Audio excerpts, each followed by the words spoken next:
Hello, guys. Come on in, grab a seat, make yourself at home as you should when you're a guest in Bradley's house. I'm your co-host, Jarett Orr. She is our host, the executive director of the Nowell Family Foundation, Bradley Nowell's sister, and our host, Ms. Kellie Nowell. Kellie, how you doing tonight? I'm always better on nights that we record the podcast, Jarett, because you make me feel really important.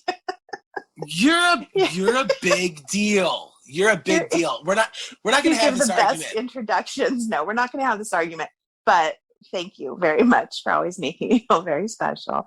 It's a big ego boost, especially on super shitty days. I look forward to hearing how you're going to introduce me and make me laugh. So thank you very much. And truly, I think people should know that you are the real host of the show. Although I'm sure if they've been listening, they know that. You just let me co-host, and I appreciate that. Would you stop it? Well, I did finally talk you into doing something that you were probably a little reluctant in doing. And I said, you know who needs to be a guest on this show at some point? You said, oh my God, who? And I said, you do. And you said, yeah, I don't really have anything interesting to talk about. And I think that that's absolutely crazy because everybody wants to know all sorts of things, not just about you, but obviously, Kellie, your brother, also kind of a big deal. Kind of a big deal, yeah. He's kind of a big deal. And, he also used to blow his nose in the shower, and I think people need to know that. He was just a gross, disgusting boy. I think it's so funny because I genuinely, throughout the time of doing this show and hearing you just during the interviews, and you are just like such a sister. Like you hear people like saying these just amazing things about your brother, and I can almost hear you just like, oh my God, if you only knew. Like and it's funny because we all look at him as this musician and this person that has had and you still look at him as, like you just said, your gross, stinky brother. So well, I hope I can bring things down to earth a little bit, not to take away from the impact that he's had on so many people and the genius of the music that he and everyone involved with Sublime created. But, I do think that it's important for people to remember that at the end of the day, he was just a stinky boy. Yeah, well, and again, I think if anybody thinks, I have a brother, and, people ask me all the time, oh, what's your brother like? He's an asshole. I love him, and, I have great, but, I think siblings have that kind of thing. Mm-hmm. So we decided, the anniversary date of Brad passing is upon us. We have jumped to the future because as we record this, we're not quite there yet. But as this is being heard, we just had the anniversary of his passing, and we wanted to do something a little special. So we stayed away from a guest. We kind of made you the guest, and we said, hey, do you guys have any questions, things that you're curious about, things that you want to hear about?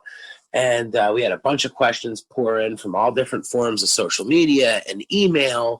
And I can't believe it, but Kellie, you're actually going to let me fire away some questions and kind of be the guest on your own podcast. I am. It feels very strange. I feel really, it's very humbling when somebody asks me to be on their podcast or when someone wants to interview, for whatever. I'm always very humbled by it. And actually for the first, 15 years after Brad died, I did not want to talk to anybody about it. It was very, very difficult for me. I think I gave maybe 2 interviews in those 15 years. And so it took me a while to get there because I'm human. I think we all deal with grief in our own way. And I certainly don't think that the way that I handled it was the best way, but it was the way. That's just what I did. So I'm always very humbled when people want, an interview, and I do it not because I feel like I have anything important to say. But because for whatever reason, people want to hear about the experiences that I had with Brad, or, get a little insight or whatever. And I definitely respect that. And I love that people want to know that. So to do it on our own podcast seemed even stranger to me, because not only do I not understand why other people want to interview me, but I definitely don't understand why, we would want to do it on our own show. But I love our listeners, and I love the fact that so many people support the show and listen to the show and, enjoy what we talk about and who we talk to. So I'm going to trust you on this one, Jarett, and go along with it. And we will answer questions. Yeah, no, listen, I told you we've got some questions, but we're going to keep it real light and fun and conversational and wherever it kind of takes us. But I know that you're a very private person, so I know that this isn't as easy for you. So question one, your social security number, Kelly, is no. And by the way, can I just say, I'm glad you brought up the point of me being a private person, because I do feel like this is my brother's way of still fucking with me from the grave.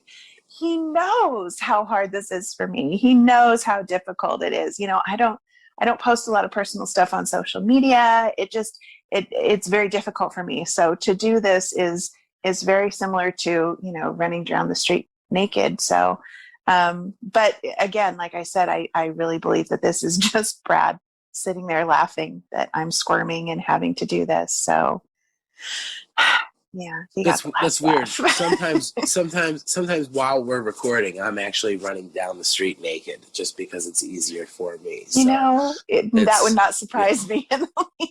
It shouldn't. All right, Kelly. So we got a bunch of these questions. I think we should just start hammering away at them and seeing what the fans want to hear about and seeing what kind of answers you have. Now, as we're going through these, I just want to give you one quick tip.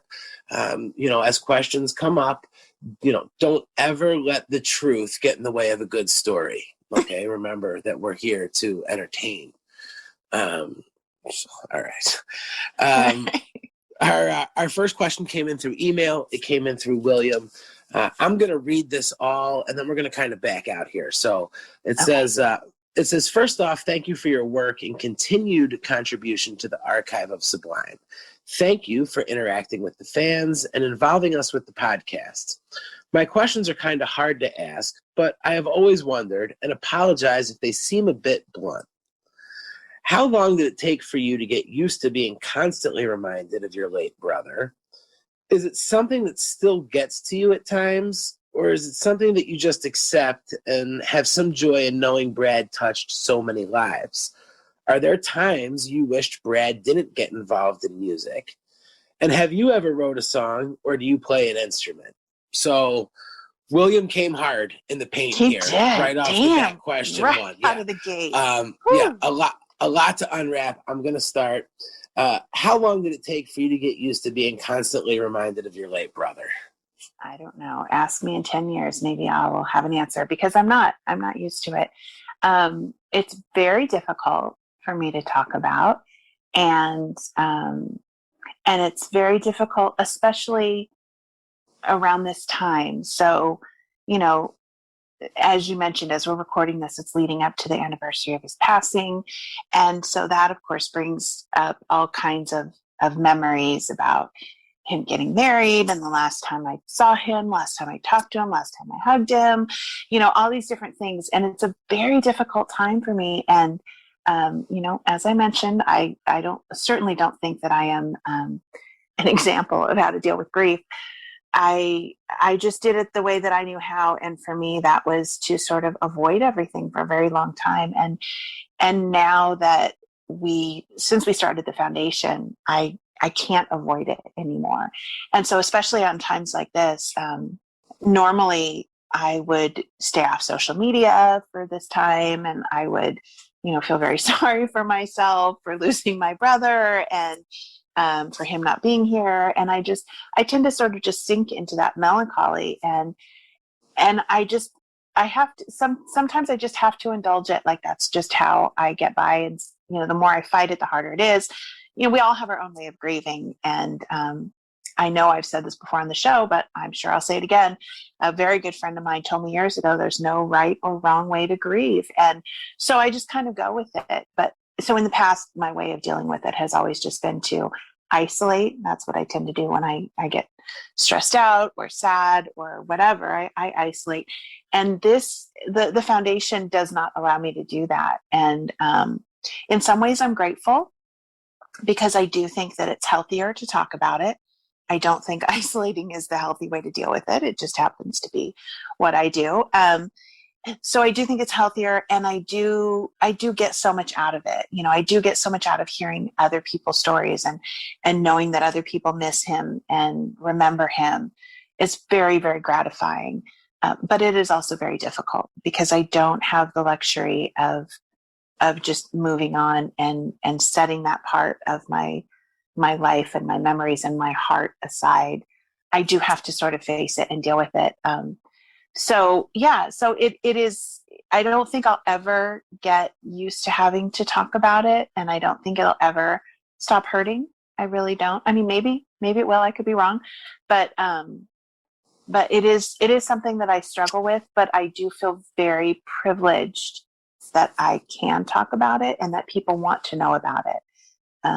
So I love the fact that people still, congregate at his graveside on his birthday and the anniversary of his death and all times in between throughout the year, because to me, that's one of the perks, so I have this burden of always having to deal with it. But at the same time, I see the benefit of it. And that's that, he's so loved and so remembered. And that makes me feel really good. So it's sort of a double-edged sword. Sure. Well, I think that kind of answers the next question. Obviously, obviously it still gets to you at times, but you do have that joy in knowing that, Brad has touched so many lives. And like you said, seeing people Absolutely. congregate and, so here's a question, and I already know the answer to this, I think. But he says, are there times that you wish Brad didn't get involved with music? 100%. Yeah, absolutely. And that's not to discount the impact that his music has had on people. When I say that, it's not that I wish that they didn't have that in their life. It's just that me personally, if I just look at that one solitary issue, if I could say with 100% certainty, which clearly I can't, but if I could say with 100% certainty that if he had not been in the music business, that he would never have succumbed to his, propensity for addiction, or wouldn't have been in the environment where it could be, fostered or whatever. I would trade all of it to have him back, because he was such an important figure in my life. But I do think that one of the beauties of life is that amidst all of the tragedy, we can find some beautiful things. And I do think that that's one thing. From losing my brother, obviously it's a huge tragedy for our family and for so many people who loved him and who, his music means so much to them. But at the same time, so much beautiful stuff has come out of it. So many people's lives have been impacted, and, it's impacted their sobriety and their futures and all that kind of stuff. So I try to focus on that stuff. Not to say that there aren't times when, I sink into that, woe is me, and I feel sorry for myself, and I just sort of wish that he, was here and that I would trade it all. And I will. I mean, I really do believe that, till my last breath, I will wish that we could trade it all just to have him back. But that's just the selfish side of me that, that wants my brother. So, I understand that.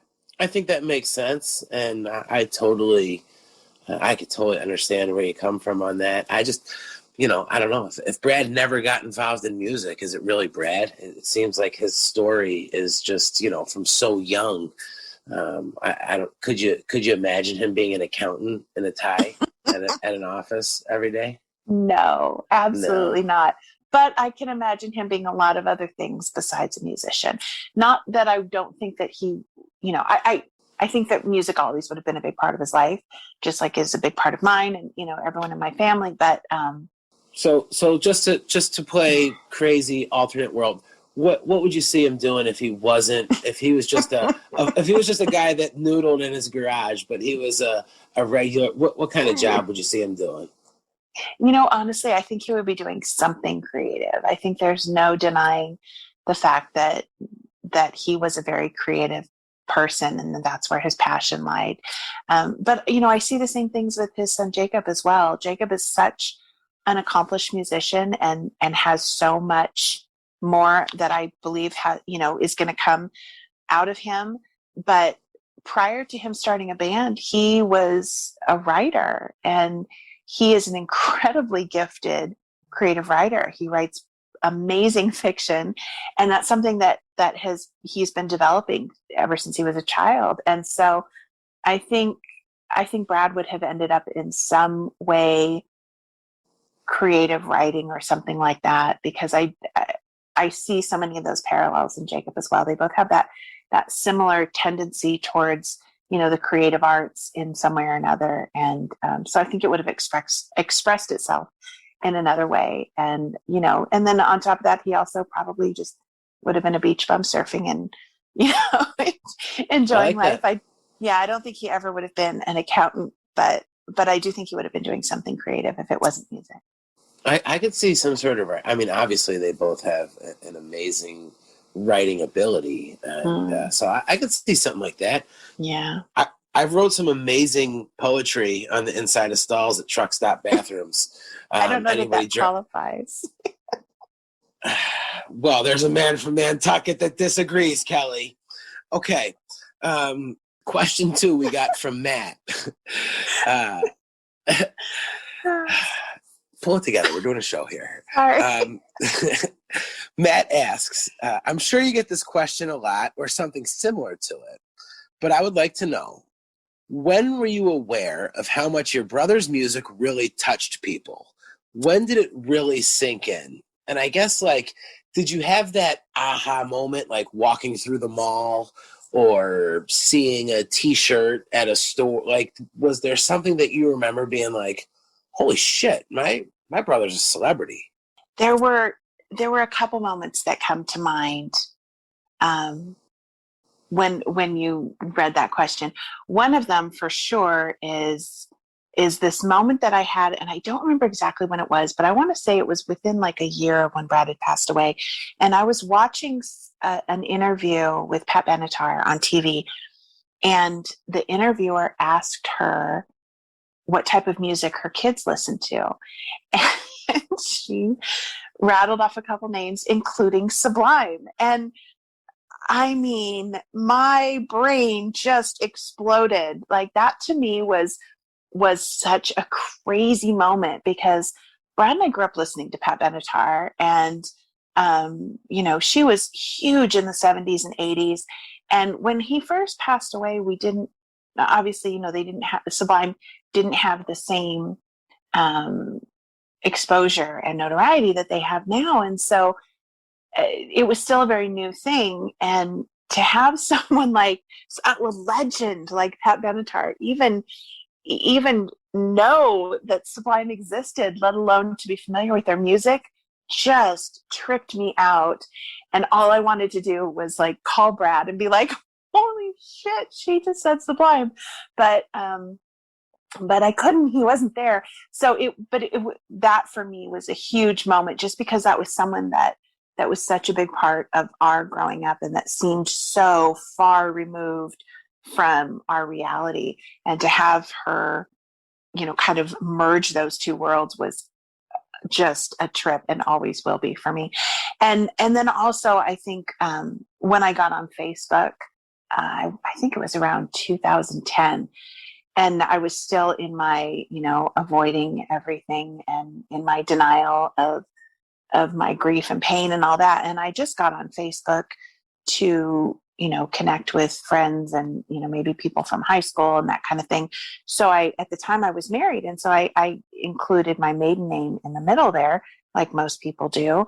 And I guess that's how people found me. And I would start receiving messages from people talking about how Sublime's music had impacted their lives, and just all this stuff. And I was so confused. Like, why are people telling me? I wasn't in the band. Like, I didn't get it at first. And it wasn't, I think it took about a year before it finally started to sink in that there was so much more. I mean, I knew that the band was huge, and it's not like I was, had my head in the sand. It's just that me personally, I was sort of keeping Brad and his memory in this bubble. And I think that sort of punctured the bubble and forced me to have to kind of come to grips with the fact that it wasn't just my own personal loss, but it was a loss for a lot of people who never even knew him. And that for me was very difficult to understand at first. And but once I did, it really allowed me to see the impact that his life had on other lives. And that's really huge. And that's really powerful. So that was a big moment for me as well.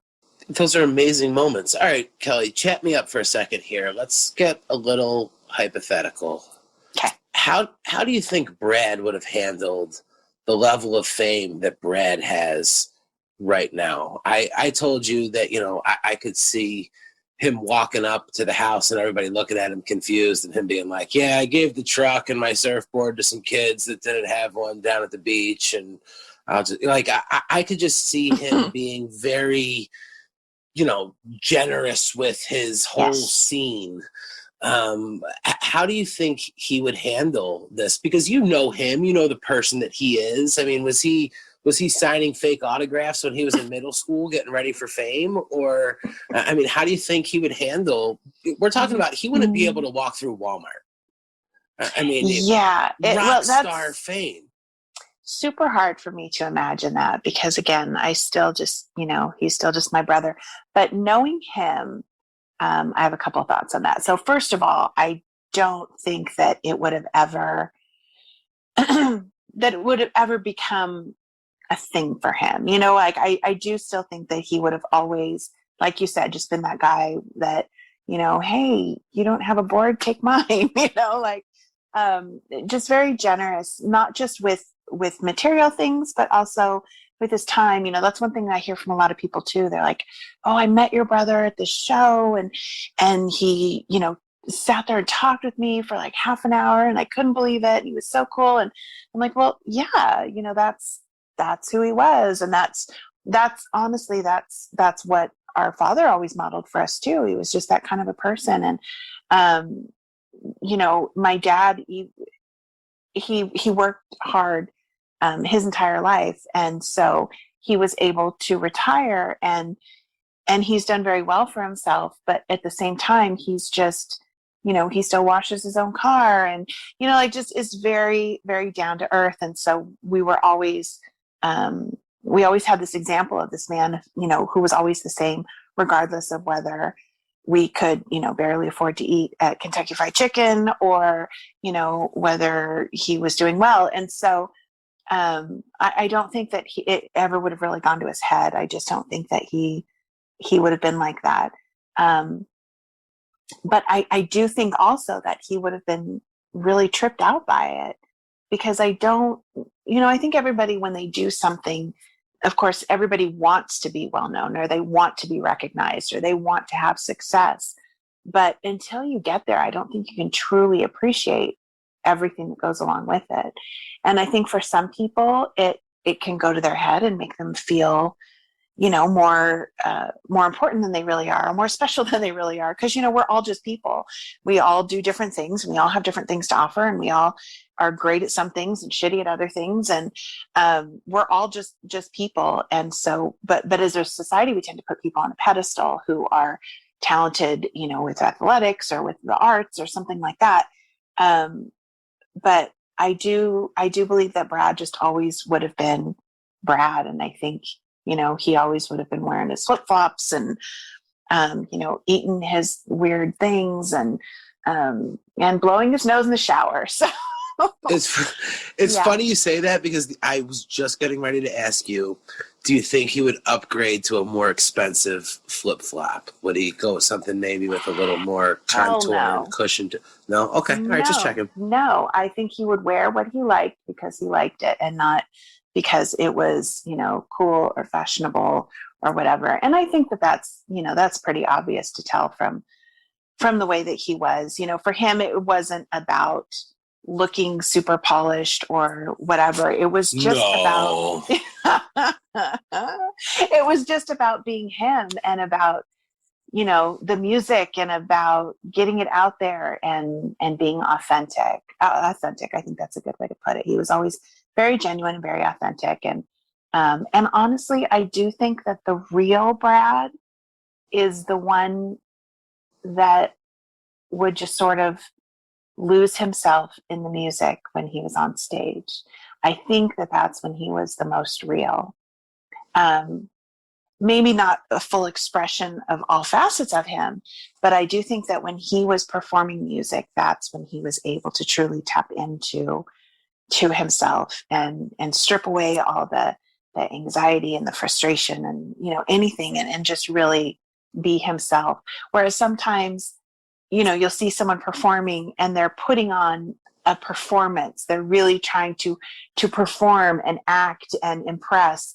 And he never really did those things. He was himself, and very genuine. And I think that's why people have responded to the music. Absolutely. I told you early on in us doing the podcast, one time, my dad, who's been my huge musical influence throughout my entire life, everything that I know about music, at least he'll say the good stuff, I got from him. So, and I remember showing him a live video of Brad at one point, and my dad said, there's certain people that have this music inside of them that they just have to get out. Yes.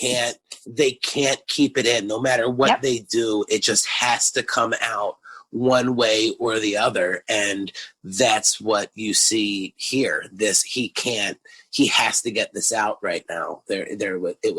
He would not physically be able to keep this in right now.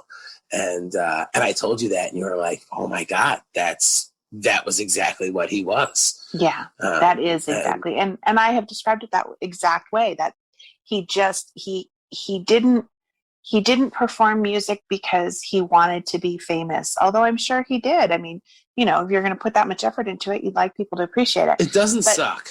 Yeah, it doesn't suck. But he really, he got up there, and he gave it everything that he had, because he had to. That's just what was in him, and it had to come out.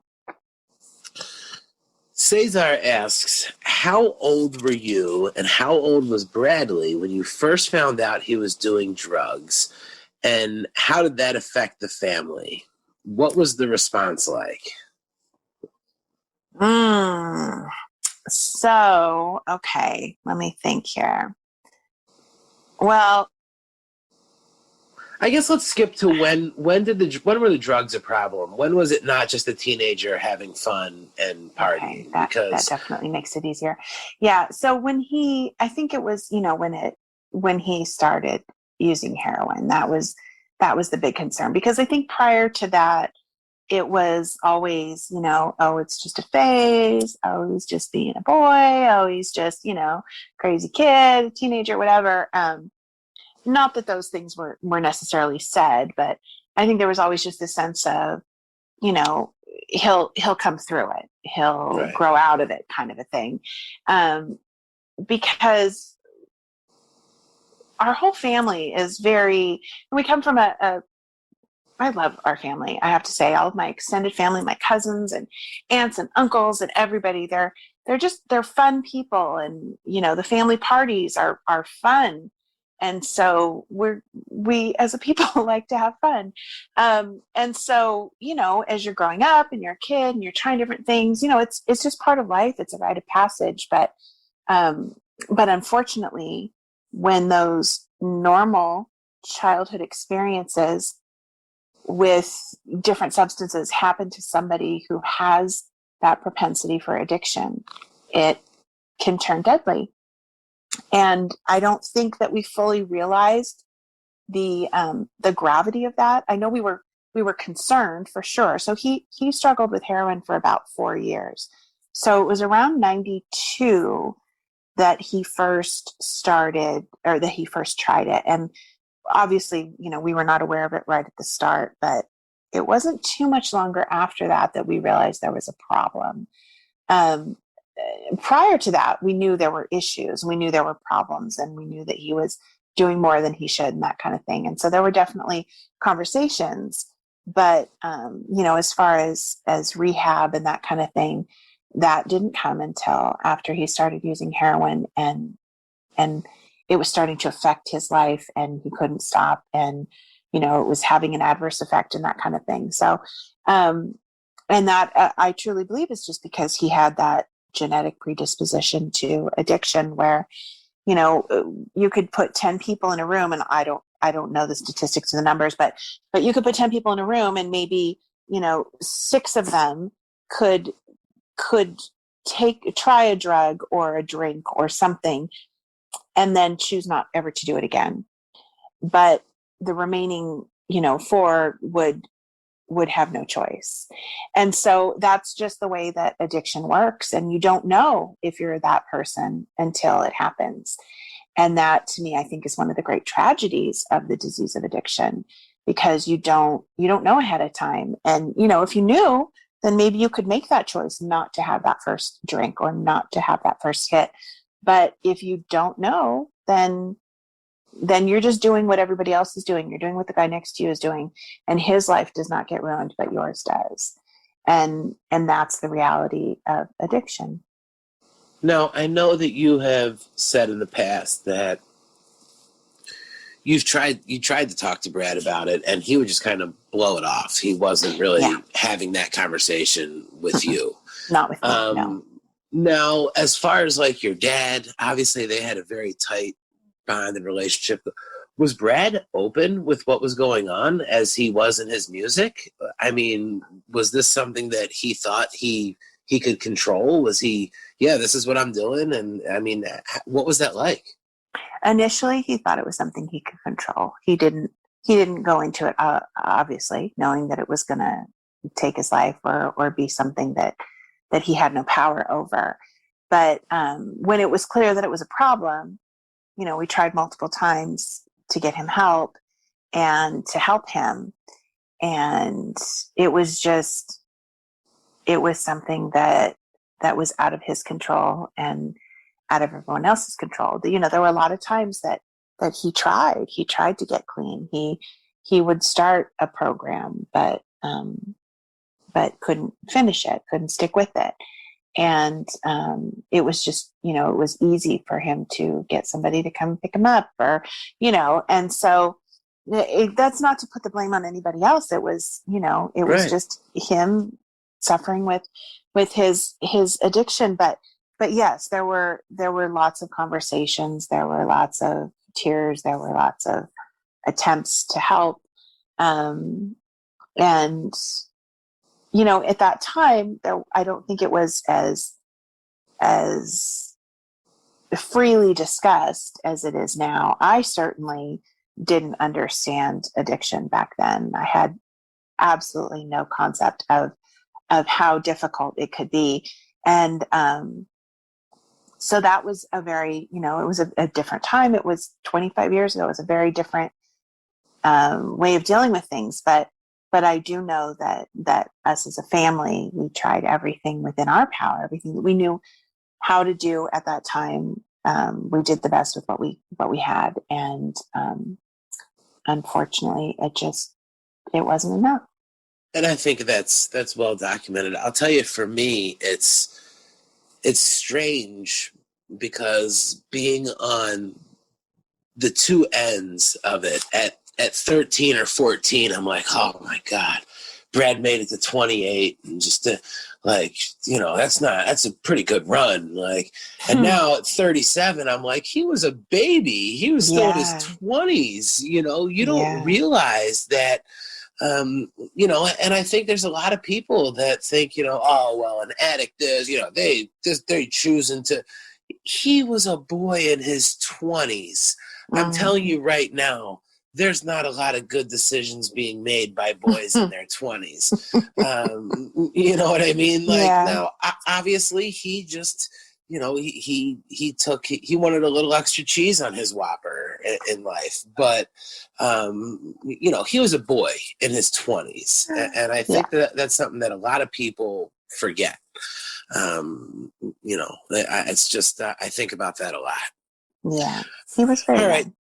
Scott, how the hell would you know? All right, well, hey, Scott wants to know if you had to pick a song and say it was Bradley's favorite beside his own music, what would it be?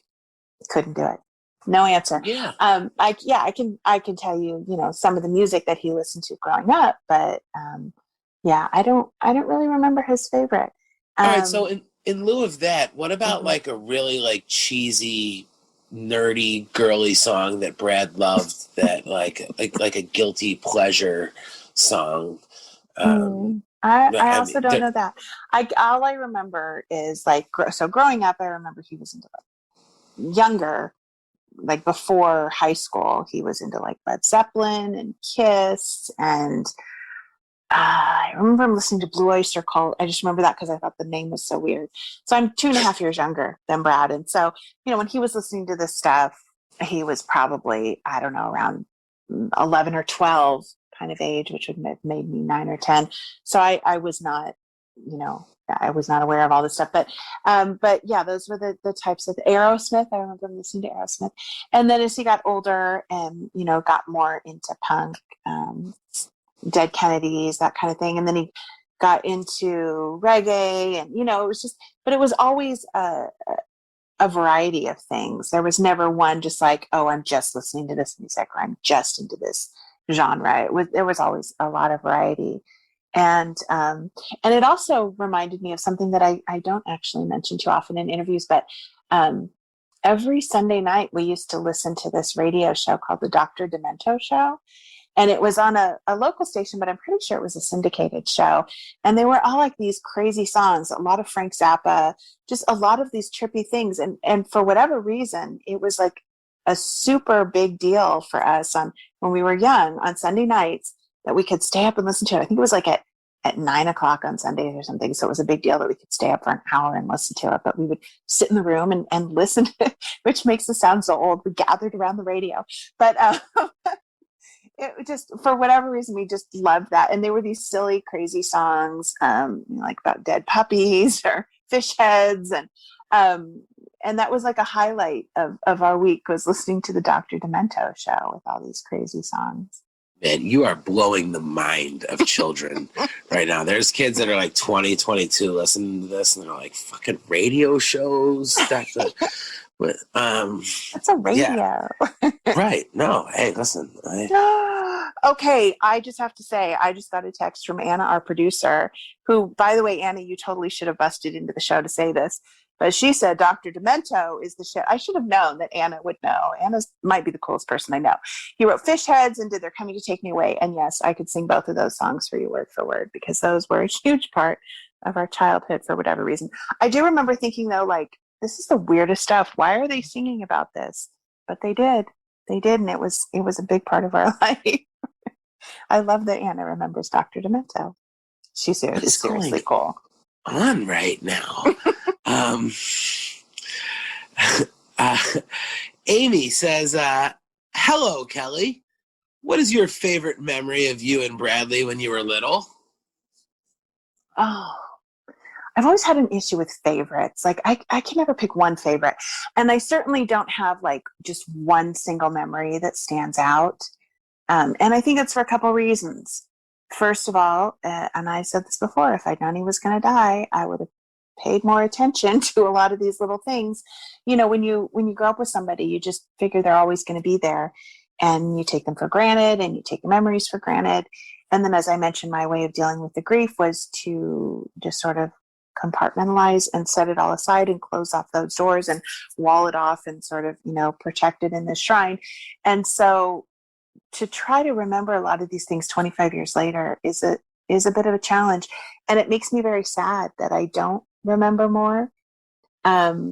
But I do remember taking, road trips there when we were young with our family. We took a lot of road trips, and he was very entertaining when he wasn't bugging me and pestering me and, crossing the imaginary line in the back seat. But he could also be very, very amusing and very entertaining with lots of different voices and impersonations and characters. That he was just a very creative person.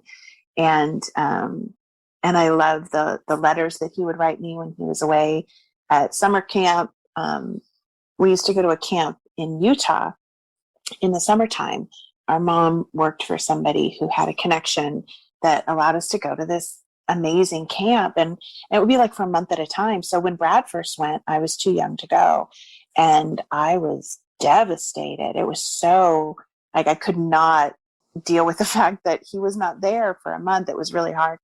And I was a big sleep talker, and Mom talks about when Brad first went away to camp, and in the middle of the night, I'm sleepwalking and standing at the top of the stairs crying for Brad.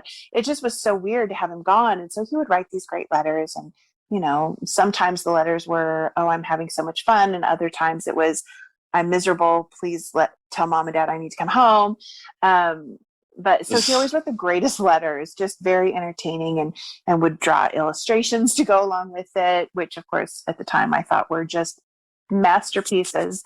Looking back now, they were just, child's doodles. But so just always, I think the one thing that stands out the most about Brad is just that he was a very creative, very, sweet, sensitive soul. And yeah, so there were, I think like any siblings, there's good times and bad times. And, I try to focus more on the good stuff, because that's what I'd much rather remember.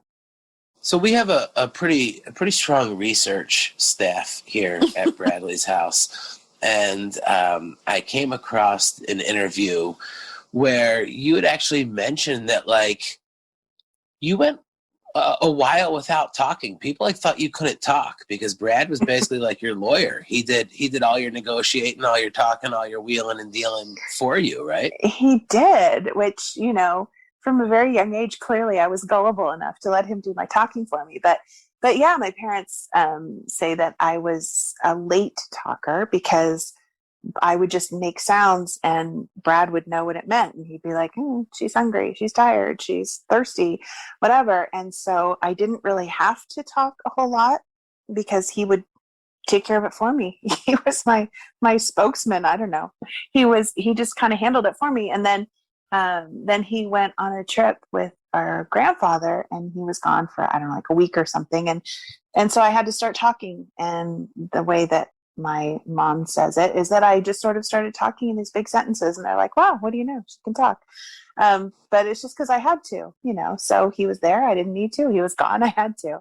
And he also taught me how to read, which, don't be too quick to go, wow, what a great brother. Because I'm pretty sure he did it so that I would do his homework for him. But oh, smart. Right. So I learned how to read at a pretty early age. And, when your older brother is going to school and, it has homework, and that just seems like the coolest thing. And I would beg him, please, can I do your homework? He'd be like, all right. I was a very gullible child, but that is amazing. He was a smart guy. He's very smart, very devious. But yeah, so he taught me how to read, and I used to go back and read to my kindergarten class when I was in first grade, because I was the big first grader. But that was all because Brad had already taught me how to read. Look at you, super fancy. Well, that was kind of Brad's thing. I remember I was talking to our friend Jaime the one day, and I caught him in one of his moods, I guess. And he says to me, Brad liked to read books. And I went, and I remember saying, yes. Books. And he said, yes, Jarett. See, there didn't used to be the internet. We used to have these things with paper, and you would turn the pages and you would read them, and they were books. And I'm like, yeah, I'm aware. He goes, Brad liked to read books. He liked to learn about stuff. And I was just like, Jaime's right. He did. He was a big reader. He was loved to read. He always had a book. My older son is like that too, just loves to read. And my dad is like that as well. So they all have that in common and love to read about history and politics and philosophy and religion and all these, interesting things. And not just read about them, but then talk about them and discuss them and debate about them. And, so he always had something that he was reading, always had a book. And it was always very thick and large and meaty. And, but, it could be everything from, I remember reading Tolkien. I remember, reading The Hobbit and Lord of the Rings, and then Beyond Good and Evil by Nietzsche. I mean, it was just like, and everything between. So lots of variety, but he was very intelligent, very intelligent. Clearly, some of the songs and the way that you're able to write these things, that's not just for anybody. All right, Chris has a two-parter here. What are some non-confrontational ways to support an addict that is not ready for rehab without being an enabler? Wow. Yeah, that's a tough one. I will say from my own personal experience, anybody who has a loved one that's struggling with addiction, I cannot recommend strongly enough that you go to some Al-Anon meetings. And before I went to my first one, I didn't realize what they were. I'm like, Alcoholics Anonymous, Al-Anon. I thought it was just short for that, but it's not. They're two very separate things. So, Alcoholics Anonymous, Narcotics Anonymous, all those different anonymous ones, those are all for the people that are struggling with an addiction. But Al-Anon is for friends and family members of people that are struggling with addiction. And you learn a lot of just by talking with other people that are going through it, and through, some of the wisdom that's shared in the literature. You learn so much about how to deal with it, not just for yourself and for what's best for you, but also what's best for your loved one that's struggling with addiction. So right off the bat, I would say, if you know someone, you have a close friend or family member that's struggling with addiction, and your life is impacted by it, which in most cases that's what happens, because addiction is not a solitary disease. It really affects everyone in your orbit. Get to an Al-Anon meeting right away and try out at least 6 of them, because I went to some that I loved and some that I got nothing out of. And honestly, it wasn't because one was better than another. It's just, some groups I vibed better with, or I got more out of, or, whatever. And so I think it's important to try different ones and find a place where you really can get what you need. But for me, that was huge. Just really, really, I learned things there that I would not have otherwise learned. So I do think that that's the number one thing, because that's where you can learn how to support someone who's struggling without enabling them, and how to best, take care of yourself so that you can be there for them without allowing yourself to be dragged down.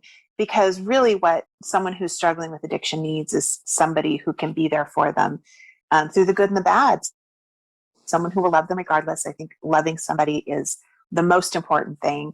Don't judge. Don't, when there's relapses, which there always are relapses, don't judge, don't get angry, just love, just keep loving. And the more you can reinforce to that person that you love them, the stronger they feel. Because when an addict is deep in their addiction, there's so much loathing and self-hate that goes along with it. The last thing they need is somebody who they love or respect adding to that.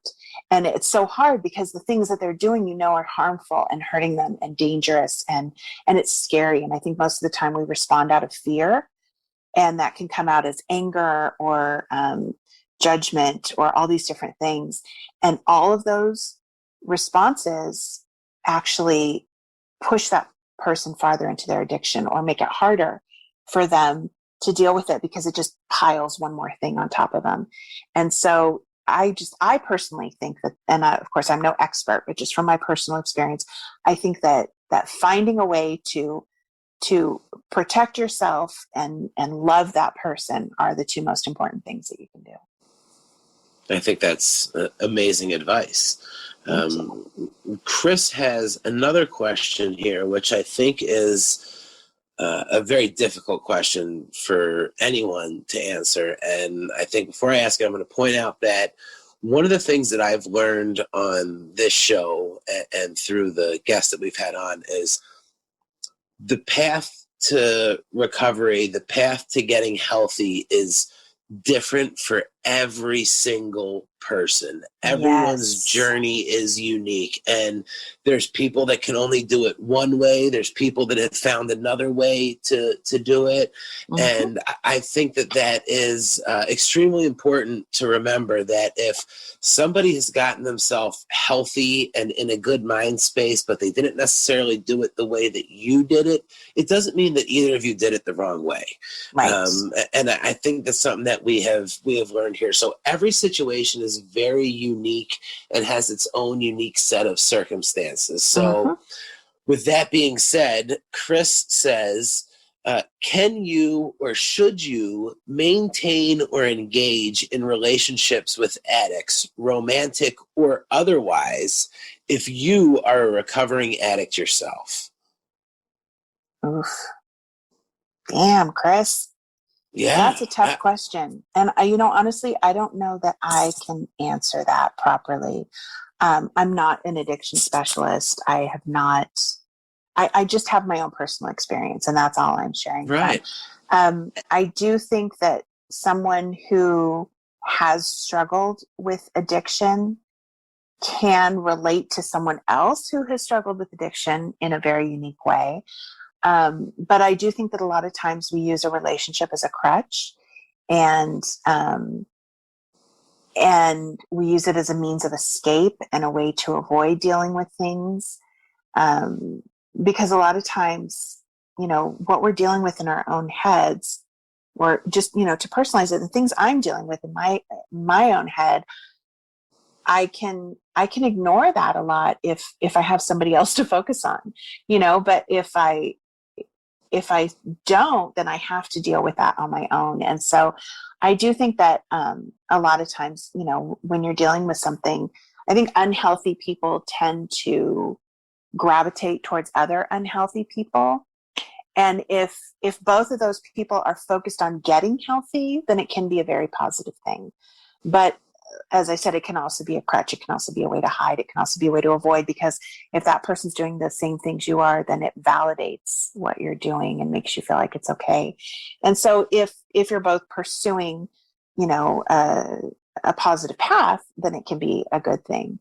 But that's not always the case.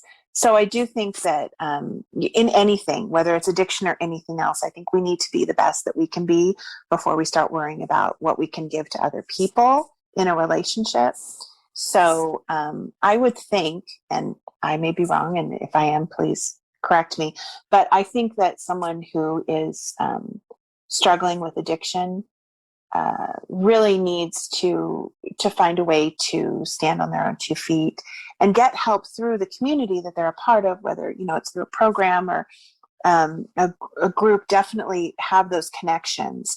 But as far as being romantically involved, I think a lot of times we use that to mask the challenges that we're facing, and so it might be healthier to work on those things and get on a better path before getting involved.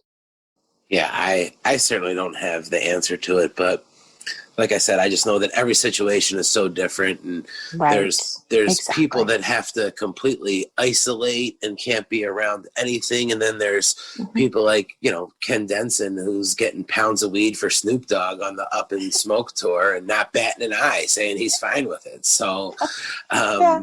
And I do think that brings up a great point too, Jarett, that everybody's sobriety looks different.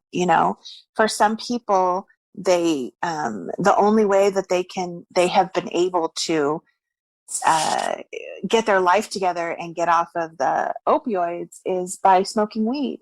And I'll take weed over opioids any day. Yeah, you hear the term Cali sober, right? It's got its own thing. Right. But for some people, their sobriety depends on being completely sober of any mind-altering substances. And that's what works for them. And so I think we all need to have a little bit of grace and understanding and realize that the ultimate goal is for someone to be able to live their life without without fucking it up with a substance or an addiction. And if they do that by smoking weed or by exercising or but whatever it is, if they find something that they can still have a productive life and be who they were intended to be and offer to society what they have to offer, then that's good, whatever it looks like, as long as it's not, destructive to their bodies or to the people around them. And I think that in my opinion anyway, is really the goal of sobriety, is to find a way that it's not just that addiction is not destroying your life. Yeah, and we've seen it both ways on this show. Yeah, we've had Soma and Stacy. They went the Kelly sober route, and it worked for them. And they're out there changing so many people's lives now. Amazing women, yes. Yeah, and then you talk to like Kyle Smith or Todd, and they just have to stay away from everything because they know that the end, they're all in a great place and they've all done it their own way. So, Chris, every situation is different. And that's a tough one though. It sounds like he's going through a time. Okay. So this next question is interesting. We're going to read it. We're going to put it out there. It's from Robbie. Robbie says, as a huge Sublime fan, the cover of Rivers of Babylon by Bradley's father and son Jacob brought an emotional reaction out of me listening to it for the first time, as I'm sure it did for many others. Can you give us a glimpse of how the process was recording that song? I imagine it had been pretty emotional and special, but difficult perhaps. Can you give us the backstory on the recording process of that? It is such a special song. Thanks, Robbie. Well, Robbie, you are in luck because Kelly and I really have no idea. However, you can hop in the archives, jump over to episode 1, where we had Papa Jim as the very first guest in Bradley's house. And he has some pretty fun stories about recording that song specifically. So... Yes. It was actually one of and my. we even brought it up with Jacob too. We did. We spoke about it. Well, I yelled at Jacob because your dad said he was going over top of him, so I had to. So Robbie, Dad is always worried that the things are too noisy and you can't hear the lyrics. He's that was honestly that. It's funny that Robbie, you bring that up because that's probably one of my favorite parts of the entire podcast is talking about that song and how it happened and your dad saying that my wife wasn't there yelling at me the whole time telling me no do it like this, try it like that. It was one of my favorite parts. So Robbie, hop into the archives. You can find them on YouTube at Bradley's House. We're on all podcast platforms. Jump over to episode 1. You're not going to want to miss some of those stories from Papa Jim. And he specifically, we get into that one, and it's everything that you want. The backstory, recording, the whole 9. It was great. Absolutely. And I will take credit for making that happen, by the way. There's very few things I will actually take credit for, but that is one of them. When the whole, the whole album was being developed, I suggested to Dad that he do a duet with Jacob. And Dad was like, oh, no, people don't want to hear me. And I'm like, oh, yes, they do. Brad and I grew up listening to my dad play guitar and sing. And that was such a huge part of our life, not just our childhood, but our entire life. And so to have Dad do a song on the album, I think was just super perfect and fitting. But to have him do it with Jacob was so next level emotional. And that is the song that I have gotten the most feedback out from people on. So many people were touched by that and had a very emotional reaction to it. And so that lets me know that it was the right thing to do. But I do think that there's something really special about having the two of them singing, one of Brad's songs. It's a moment. And for anyone who hasn't heard it, I highly recommend that you check it out. It's really special. Also, you can find that on Bradley's House YouTube page. Of course, you can own that song and many others available at law-records.com. The House That Bradley Built compilation. All proceeds go to have Bradley's house built to the Knowell Family Foundation. Just a quick little plug there for us. Well done. You're a Yeah, pro, Jarett. you think I've done this before. Once or twice. Yeah. Johnny asks, was there anything Brad liked to cook that everyone liked, or did he hate cooking? Oh, okay. So here's the deal. When our parents divorced, it was a difficult thing. Anybody who has ever been through divorce knows how difficult it can be. And, it's difficult for the people going through it. It's difficult for the kids. And so when all that was happening, Brad and I really had to start fending for ourselves a bit. Not that I'm not, disparaging either of our parents. They're wonderful people, and they absolutely did the best that they could for us. But there were a lot of times when, it was on us that we had to make our own dinner. And there's certainly nothing wrong with that. And it taught us a lot. But at a young age, we did not know how to make a lot of things. But one thing we did know how to make was Campbell's cream of chicken soup and grilled cheese sandwiches. So when I first heard Brad mention grilled cheese in a song, I laughed because I knew exactly where it was coming from. And it cracks me up whenever people are like, why does he say grilled cheese? Okay, I don't know why he mentions it in the song because that's ludicrous. But I do know that grilled cheese was a big part of our growing up because that was pretty much all we knew how to make. And there was always bread and there was always cheese for the most part. And so we learned at a very young age how to make cream of chicken soup and grilled cheese sandwiches. I wish it was tomato soup and grilled cheese because that's the cool thing. That's what everybody thinks tomato soup goes with grilled cheese. But in our house, it was cream of chicken soup. So that was pretty much, he got very good at it. I got very good at it. I don't want to be too modest, but I do make the best grilled cheese on the planet.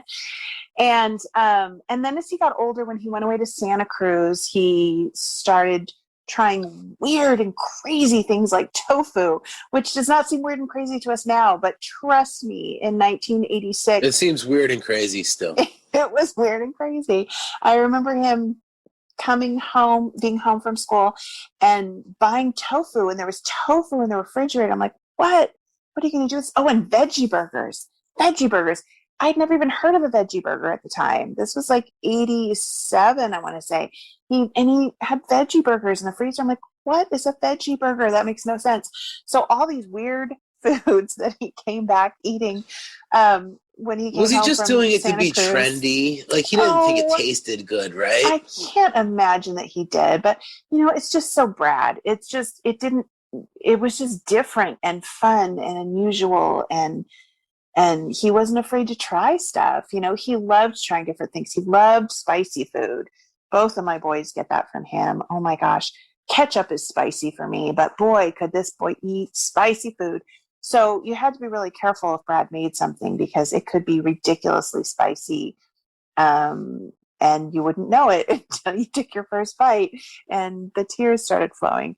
So, yeah, I wouldn't say that there's anything that he necessarily made that, was super noteworthy, but it was enough to feed himself. We weren't really big on the whole, family dinners just because we were all busy and running 24 different directions. So it was never like, hey, I'm going to cook for you tonight. But he knew enough, to cook and feed himself. And so, yeah, it was spicy things. It was weird things like tofu and veggie burgers and lots of grilled cheese sandwiches and cream of chicken soup.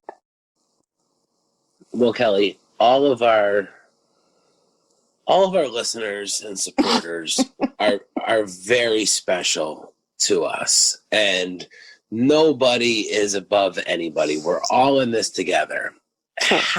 However, it is very rare that the Sausage King of Chicago sends in a question for our podcast.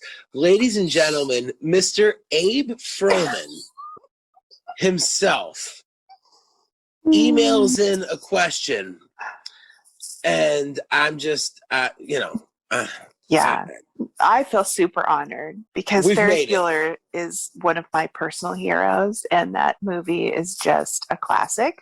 And anybody who grew up in the 80s must love that movie. If they don't, don't tell me. Don't destroy my illusions. But yes, when that message came through from Abe Froman, I just about died. That is fabulous. And whoever you are that sent that as Abe Froman, I love you. So there you go. We're best friends now. Now, are we the biggest assholes ever? If this is really from Abraham Froman, who just Oh my happens to be God. a Sublime fan. I didn't think of that. And There's no way.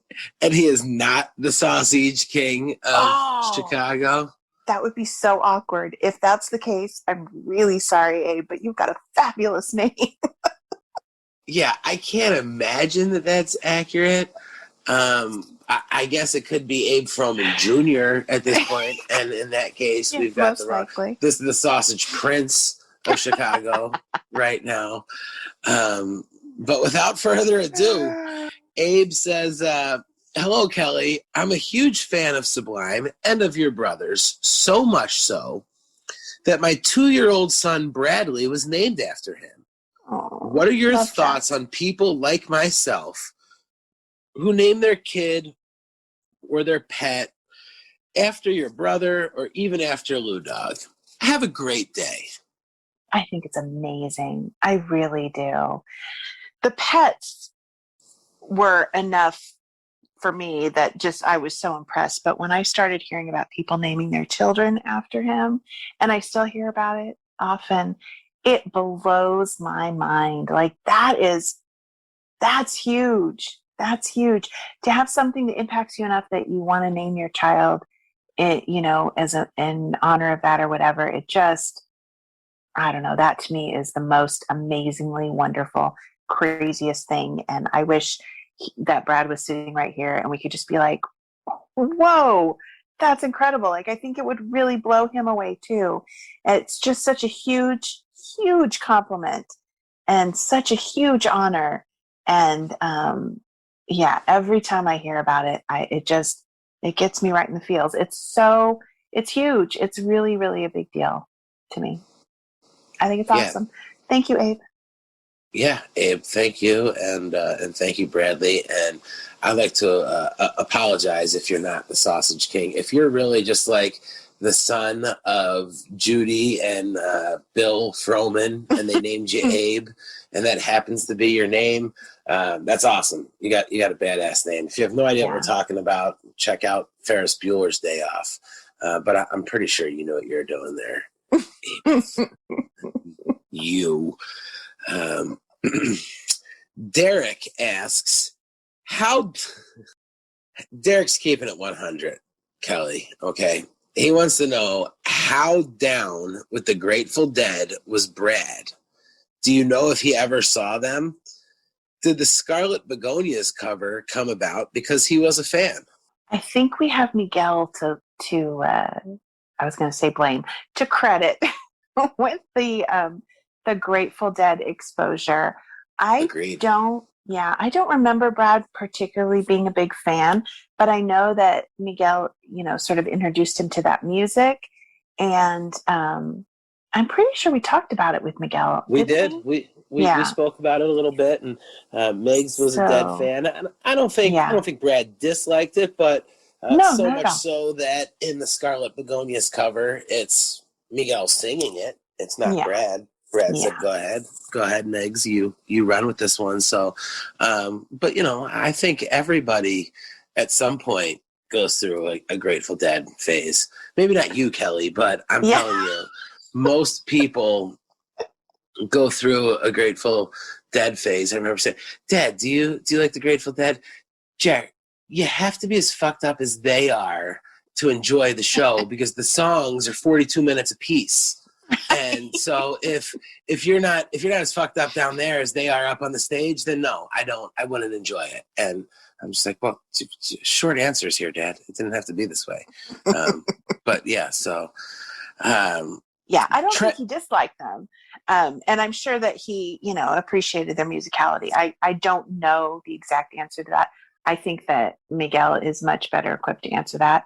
And by the way, the episode with Miguel, I loved, and I think we could honestly have Miguel on the show once a month, and it would not be too much. he has so many fabulous stories and has so much insight and is so down to earth and such a wonderful human being, that I would strongly recommend that anybody who is a fan of Sublime's music check out that episode with Miguel. And we'll have him on again for sure. Oh, yeah, we have to. I think the thing that, and obviously I don't know if any of it's true, but you certainly do, and people, Miguel has like a photographic memory. Like it's amazing, isn't it? It's something special inside of him. I remember starting that podcast off and being like, Kelly, what was it like the first time you met Megs? And you were like, and he was like, oh, it was actually at the party, and your dad was behind the piano, and your grandpa was sitting in the brown chair. And I remember, and I was just like, such a memory. Yeah, it was amazing. Which reminds me of a quote that my oldest son brought up last night from Rocket Power. Are you too young to remember Rocket Power? Such a great cartoon. Oh my God. Rocket Power. Okay, Rocket Power was this fabulous cartoon that my oldest used to watch. And I would watch with him because I truly loved it. Anyway, apparently there was a line in Rocket Power. One of the characters said, we all have photographic memories, just some of us don't have any film or something to that effect. It was actually funnier the way he said it, but yeah, that's me. I have no film in my camera, but Miguel was always fully loaded for sure. I have a great memory with some things. Sometimes I walk around for 15 minutes looking for my phone that I'm on. So it goes both ways. Yeah.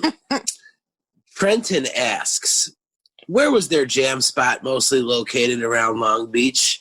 Did they have a certain place after they started making it big, or did they just jam in random places? Like in the STP video, was that a practice space? Again, I would have to defer to Miguel for this kind of stuff. I remember them playing in our garage a lot when they first started. And I know they played at Bogart's quite a bit, which was a local club nearby in Long Beach.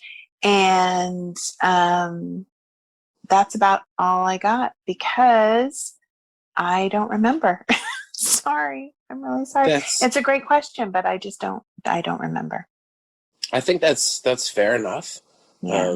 And I also wasn't like super involved in that, I was super involved when he would have shows. I would go and see the shows to support him.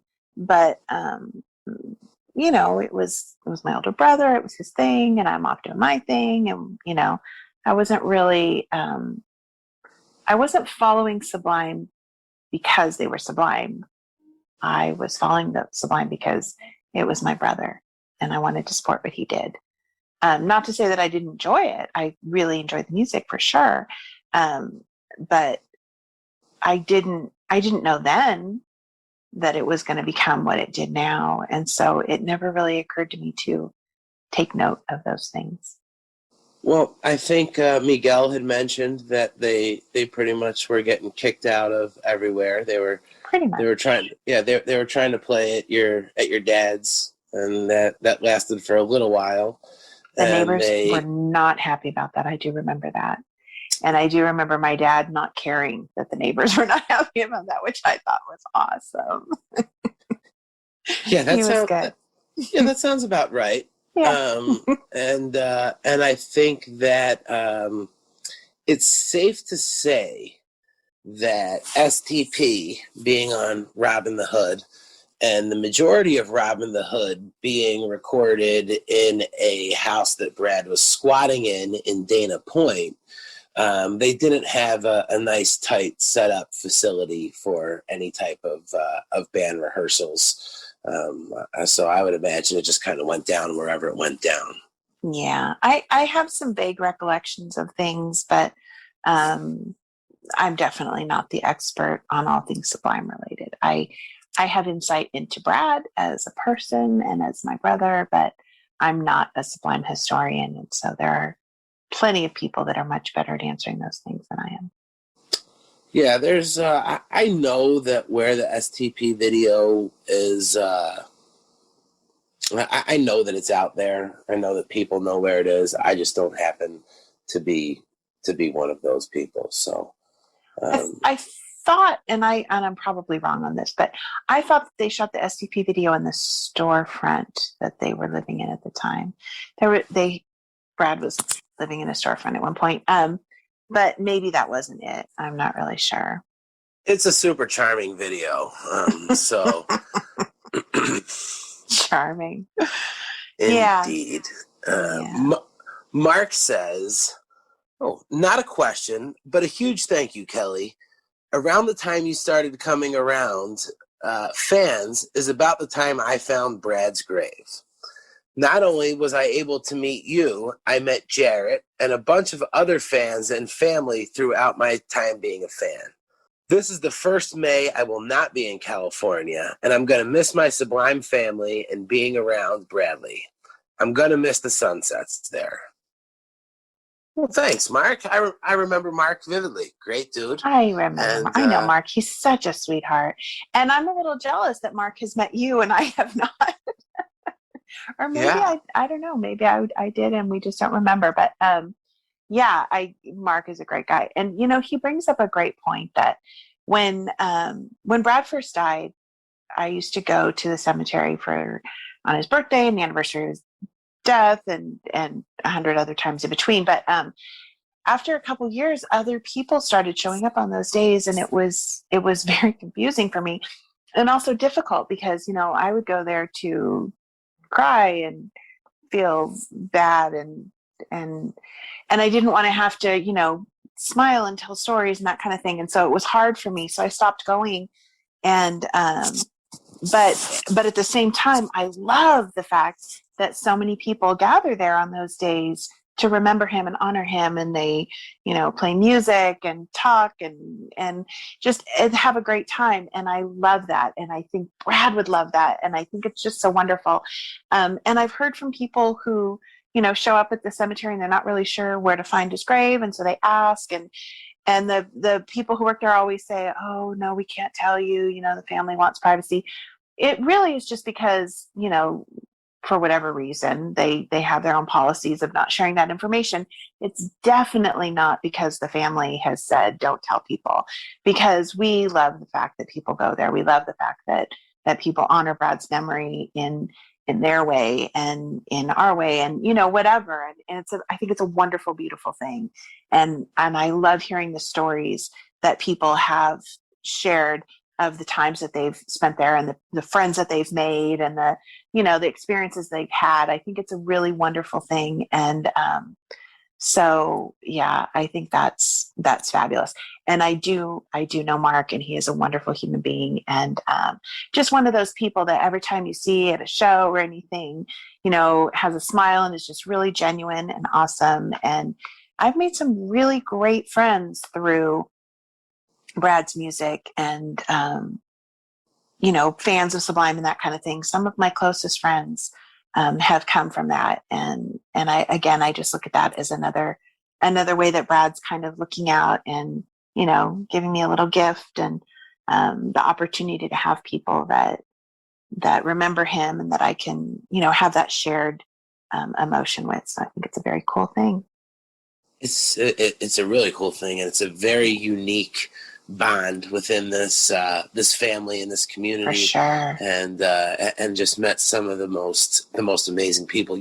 Actually, just this past week, I had the incredible opportunity to hang out and spend some time with our friend Steve Jackson from Tona Guitars. That's right. You told me you were going to see him, and I meant to ask you, how did that go? Well, I mean, it's probably not the right time to ask you, but isn't he wonderful? I love Steve. Yeah. He's yeah, so great. he was. It was really cool, and he came out. We hung out for a little bit. He brought out one of his amazing Tona basses, and beautiful guitars, huh? So guys, talented. If you are a musician, if you have a musician in your family, a loved one, these are just phenomenal pieces of equipment. He builds them all from one piece of wood. It's remarkable. So it's just, and he puts so much time and research and energy into each one that he builds, and to make sure that, the neck is exactly the right size. And it's just, he was explaining to me the science behind building a proper sounding instrument. And it was just, it was really, really amazing. So much.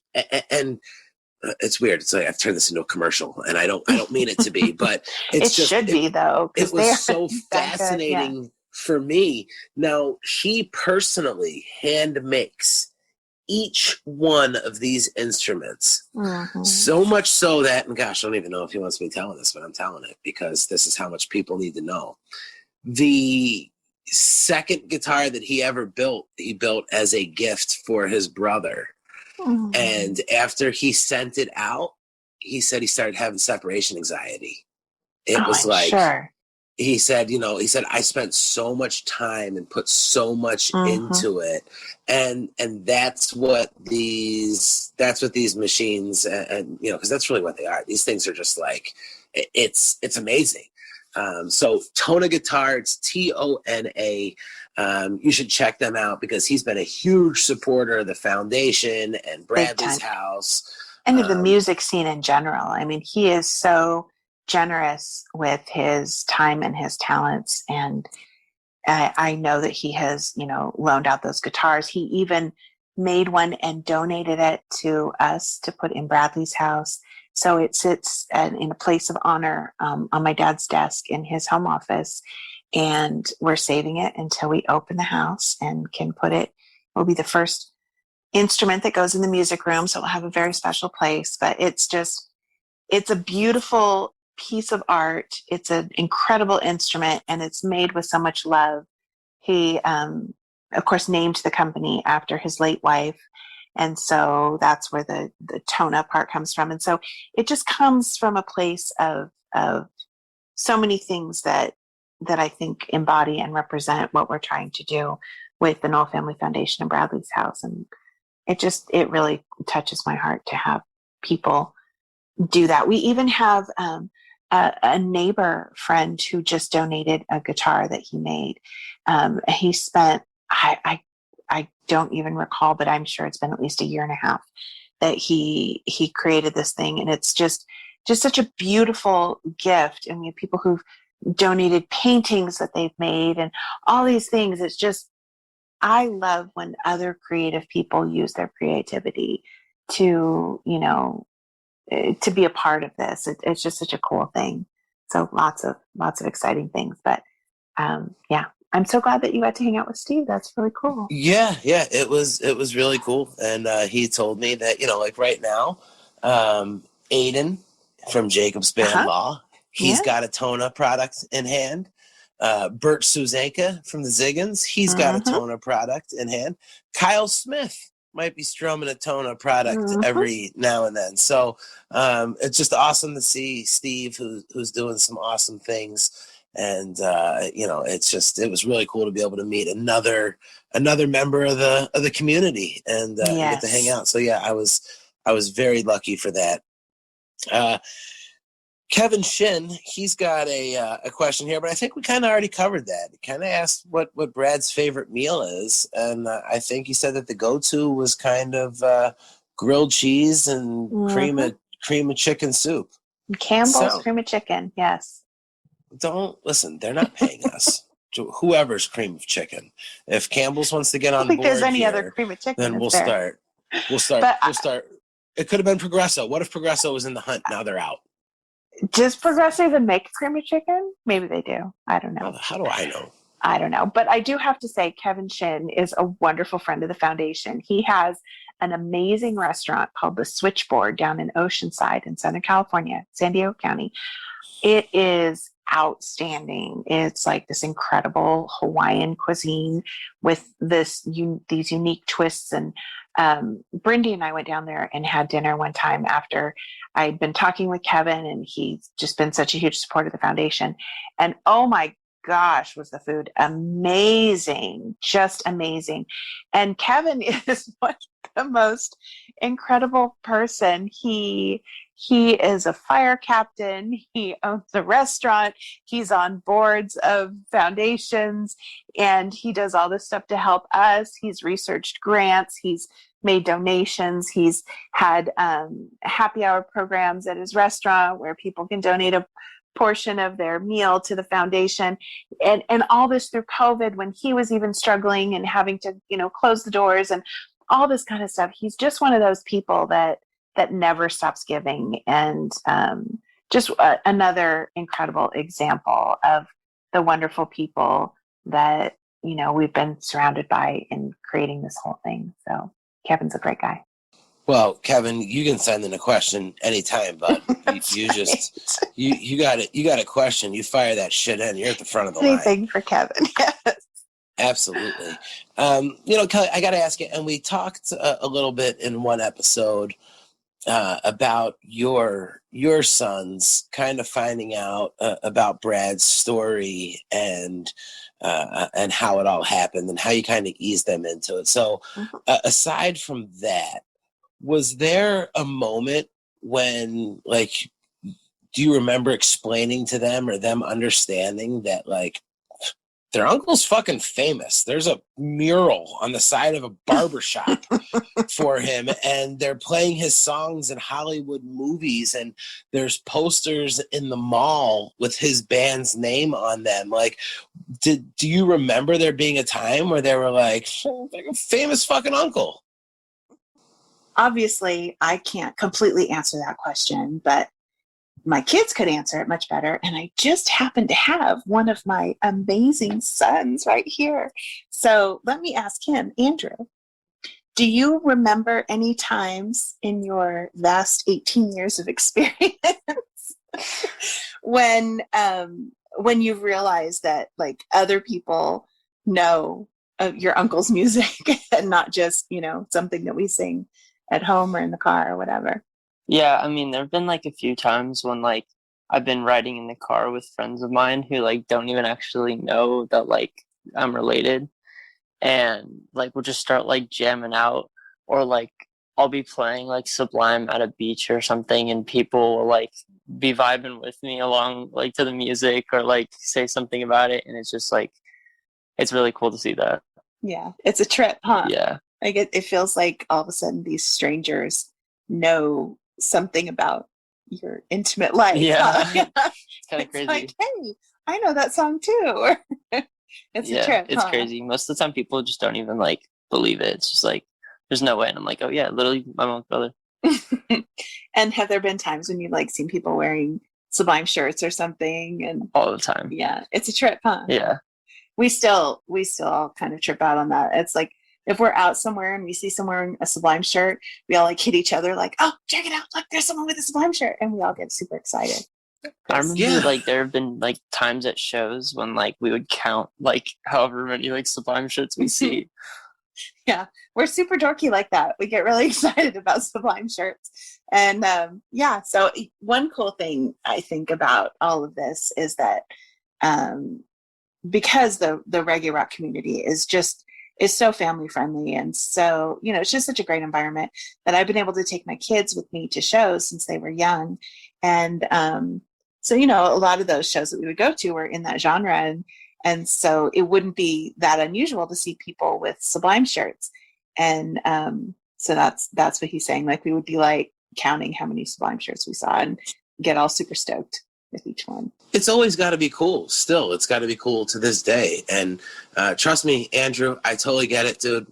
My Uncle Tim plays the saxophone on Rick James's Super Freak. What do you mean, no?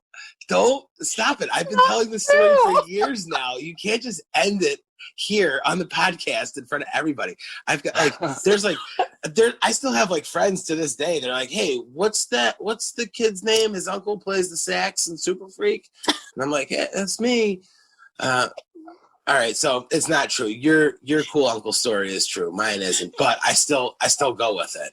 I go with that story a lot, and it's listen. Initiating conversation is half the battle in most uncomfortable situations. So if you can lead in with, "Hey, are you familiar with the sax solo in Super Freak?" My Why Uncle Tim. Super Freak of all songs, Jarett? Why Super Freak?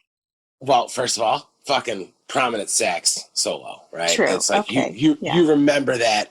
And secondly, Rick James is from Buffalo, so it is somewhat believable. I have a whole backstory about how my Uncle Tim knew Rick James's sister from summer school. They went to summer school together, and he walked her home the one day, and then Rick James's mom made him soup. Trust me, I've got all my bases covered. Just unfortunately, none of it's true, and for Andrew, his actually is true. So he does have those cool moments. So true. Well, thank you for joining us, Andrew. Yeah, thanks, guys. I appreciate it. Absolutely, anytime. That was fun. So that was like, let's see here, your dad, you, Jake. That was like what our fourth Noel on the family here on the show. We have had a lot. Yeah. We're covering it. I like it. I like that a lot. Well, Kelly, I think we had a lot of fun, and I think we really kind of took you out of your comfort zone and had the spotlight on you, which I know you don't really like. But not a fan. Yeah, but you have fans out there. You're kind of a big deal.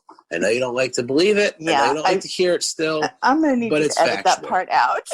We're not editing it. We're not editing it out. In fact, for any of our listeners that visit the knowellfamilyfoundation.org for a price, they can get your autograph, and you might even include like a T-shirt or a hat in it, right?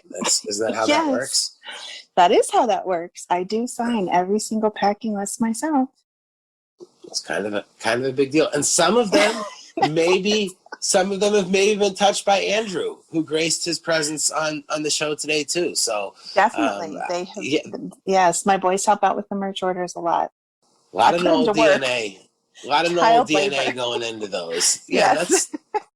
That's okay. It's a non-for-profit. They're volunteering. They're learning. There you go. They're learning the ways to do this. So I think this was a kind of a fun way to answer some questions and let the fans be a part of the show for what is kind of a tough week for Sublime fans and obviously for your family with it coming up on the date of Brad's passing. So I think that this is just kind of a way to not dwell on the bad, but look at some of the fun and get to hear about him blowing his nose in the shower and making grilled cheese sandwiches. Absolutely.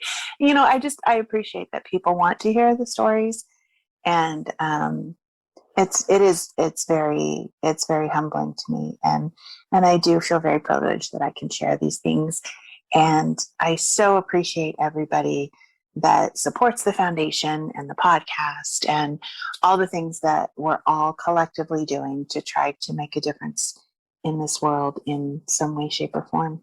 So, and thank you, Jarett, because you're the one that made this whole podcast happen. It wouldn't be here if it weren't for you. And you do so much behind the scenes that people don't realize. But I certainly would never have considered doing a podcast if it weren't for you. And I certainly can't imagine doing it with anyone else. So thank you for all that you do. I really appreciate you. Oh gosh, I'm really just the first listener. I get to hear the show first every single week, and I'm just a fan who's super lucky and grateful to be able to do this and help spread the word and share some of these stories. And I've had people that actually know you reach out to me and be like, I can't believe you got her to do a podcast and talk and tell these stories. I'm super impressed. So I think that we're all very grateful that you open up and share these stories and this time with us and help get some of your friends and some of your brother's friends to come on and chat and tell some stories with us. And then, we occasionally slide somebody in that we can fanboy out on for a little while. And it's been a lot of fun, and I think it's really starting to pick up some traction. People are starting to understand what we're doing. We're here to entertain you guys. Life is tough. Life is life is shitty. So if we can give you guys an hour show and you can hear some cool stories from a musician that you like, or hear some stories about a musician that you like, or just know that there's people that are going through or have gone through what you're going through or did go through, it's just it's really been awesome, and I'm really looking forward to continue this going. Now, we are going to get back to our regular format, so we are going to have a lot of really cool guests coming up for you guys. But today was kind of a special show, and it was an opportunity to let you guys ask some questions and be a part of the show. And we're going to start opening that up and doing that a little bit more. You guys can always email us, bradleyshousepodcast@gmail.com. You can follow us everywhere. The Knowell Family Foundation. You can find the Bradley's House group on Facebook. The Knowell Family Foundation is on all forms of the hip social media that everybody is using these days, all over the interwebs. I'll tell you what, this internet's not a fad. It's here to stay. Okay, this is not. Yeah, this is not the Laserdisc. This internet's going to be around for a while. So go ahead and toss a follow to the foundation. Check out the Bradley's House page on Facebook. Of course, you can follow us on YouTube at Bradley's House. You can find us on all platforms for podcasts at Bradley's House. Make sure to hit that 5-star. Make sure you're subscribed. Tell a friend. You can go ahead and check out the merchandise at the knowellfamilyfoundation.org. And of course, there's always the Venmo and the Cash App. Kelly, what are they? On Cash App, we're Knowell Family, and on Venmo, we are Knowell Foundation. If everybody listens, sends $1 right now, we're that much closer to getting Bradley's House up and built. And you guys can say, hey, you know what? I had my part in getting that going, and I had my part in that next chapter of the Sublime story. Guys, thank you so much for joining us. It's been a lot of fun. You don't have to go home, but it's time to leave Bradley's house. I'm Jarett Orr. She's Kelly Knowell, and we are out of time.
Zion.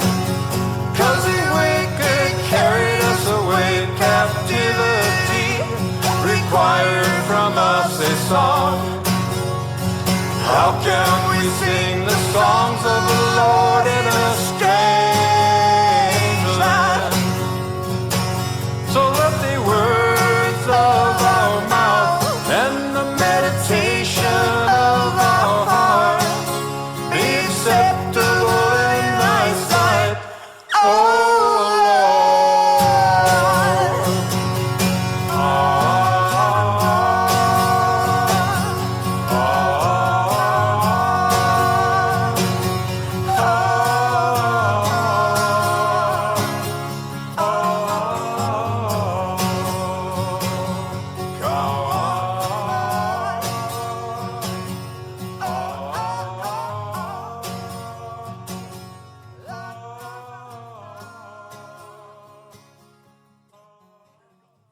Hello, my name is Tyson with the Knoll Family Foundation, and I wanted to provide some resources to any men and women that need help and are struggling with drug and alcohol abuse.